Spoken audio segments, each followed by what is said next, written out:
ওই খবরদার, তুই আমার টাচ করবি না। আপনি আমার স্বামী, আপনারে আমি টাচ করুম না কেন? কারণ আমি তোর নামের স্বামী, কোনো কাজের স্বামী না। তুই একটা বিধবা অভয়া, তোর এর আগে আরেকখানে বিয়ে হয়েছাল, আর আমি বিয়ে করি নাই। আমি একটা হ্যান্ডসাম বলা, তুই কেউ করে ভাবলি তোর নাগালে একটা বিধবা মেয়ের আমি বউ হিসেবে মাইনে নিবো? আপনি যদি আমার বউ হিসেবে মাইনে নিবেন না, তাহলে আপনি আমার বিয়া করছেন কেন? ওটা তোর বড় কইতাছি, আগে তোর আব্বার কাছে আমি 2 লাখ টাকা নগদ চাইছিলাম, এটা হারা কই? হ, আব্বা 2 লাখ টাকা দিয়ে দিছে, আমার কাছে আছে। টাকা তোর কাছে কি করো? ওই 2 লাখ টাকা হনে আমার বুঝাই দে। তোর গলায় আর কানে যে সোনার গহনা গুলো আছে ওইগুলো আমার দেওয়া হনি।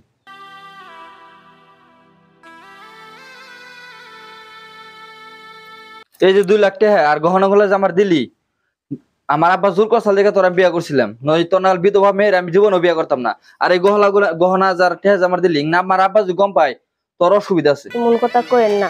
আমার আগের স্বামীটা মারা গেছে, আমি অনেক আশা নিয়ে আপনার ঘরে আইছি। আমি কোনোদিনও আমার স্বামীর ভালোবাসা পাই নাই। আপনার মনে একটু আমার জায়গা দিয়েন। তুই আমার আদর ভালোবাসা জীবনও পাবি না। তোর তো এর আগেও বিয়ে হয়েছিল, তোর সেই স্বামীর লগে 2 মাস সংসার করছ। তোর সেই স্বামীর লগে তো তোর কত কিছু হয়েছে। যে মেয়েরা আগে এক পুরুষ স্পর্শ করছে সেই মেয়েরা আমি ভালোবাসুন জীবনেও না। দেখেন, আরো খানে আমার বিয়ে হয়েছে আর আমার স্বামীটা মারা গেছে, যেখানে আমার দোষ নাই, বিনা কারণে আমারে দোষেন কেন? দোষ আছে, কারণ তুই একটা বিধবা, এটাই তোর সবচেয়ে বড় দোষ। খবরদার, তুই কখনো আমার চোখের সামনে আসার চেষ্টা করবি না। আর ওখান থেকে আমি খাড়ে ঘুমাবো, তুই নিচে ঘুমাবি। আর এই কথা যদি আব্বার কানে যায় তোর অসুবিধা আছে। হর আমার চোখের সামনে থেকে। কিরে তুই অনেক কি করতেছ? দেখছেন না, আমি রান্না বাড়া করার জন্য তরকারি কাটতাছি। আব্বা আছে, ভাই আছে, কাটাকাটি যদি করুন না তারা করবো, তুই এনেকে। এইসব আপনি কি কইতাছেন? আগে আমি ছিলাম না, আব্বা রানছে, ভাই রানছে, এখন আমি আছি, এখন আমি রান্না বাড়া করব। তোর হাতে রান্না খেয়ে আমার শরীরটা নষ্ট করবে না, তুই জান থেকে। আমার রান্না খেয়ে যদি আপনাকে শরীর খারাপ হয়, তাহলে আপনারা যার শাস্তি দিবেন আমি মাথা বাইতে নিব। তোমার শাস্তি দিয়ে কি হবো? তোমার হাতে রান্না খেয়ে যদি শরীর খারাপ হয়, তাহলে তোমার শাস্তি দিয়ে কি হবো?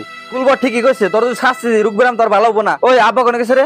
আব্বা বাজারে গেছে, আমার কইছে রান্নাটা দেখতে। দেখেন, আমার রাতের রান্না এত খারাপ না। আমার আব্বা কইছে আমার রান্না অনেক ভালো হয়, আপনি একবার খাইয়ে দেখেন। এই বিধবা, তুই এদিকে যা, আমার আব্বাই রান্না করে, আমার আব্বার হাতে রান্না খাবো। এইটা তো আমারই সংসার, আমার সংসারের দায়িত্বটা আমার পালন করবার দিন। তোর রান্না করু না, তুই ঘরে যা।